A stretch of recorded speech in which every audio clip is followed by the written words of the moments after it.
আসসালামু আলাইকুম এভরিওয়ান, আশা করি আপনারা সবাই ভালো আছেন। সেভ দ্য চিলড্রেন সংস্থার নতুন একটি নিয়োগ বিজ্ঞপ্তি প্রকাশিত হয়েছে। চাকরির প্রত্যাশী ভাই বোনেদের জন্য এটি একটি দুর্দান্ত সুযোগ। আশা করি ভিডিওটি শেষ পর্যন্ত দেখবেন।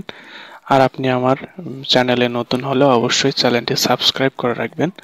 এখানে নিয়মিত নতুন নতুন সরকারি ও বেসরকারি চাকরির আপডেট দেওয়া হয়। চলুন দেখে নিই বিস্তারিত।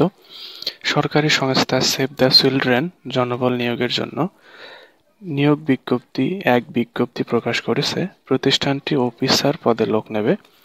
আগ্রহী যোগ্য প্রার্থীরা অনলাইনে আবেদন করতে পারবেন। পদের নাম অফিসার অথবা সোশ্যাল ওয়ার্ক। পদের সংখ্যা 2টি। শিক্ষাগত যোগ্যতা স্নাতক ডিগ্রি থাকতে হবে। চাকরির ধরন চুক্তিভিত্তিক। 2025 সালের 31 ডিসেম্বর পর্যন্ত যেভাবে আবেদন করবেন আগ্রহী প্রার্থীদের অনলাইনে এই লিঙ্কের মাধ্যমে আবেদন করতে হবে। আবেদনের শেষ সময় 14 জুলাই 2025।